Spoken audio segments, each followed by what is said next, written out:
অনেক দূর আমাদের মহানগর বিএনপি যারা আছেন আমরা নিজেরাও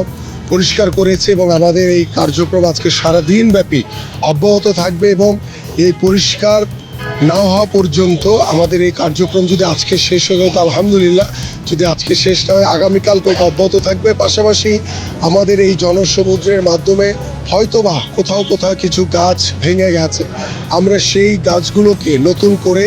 সংশ্লিষ্ট কর্তৃপক্ষের সাথে কথা বলে আমরা সেখানেও কাজ শ্রবণ করতে চাই।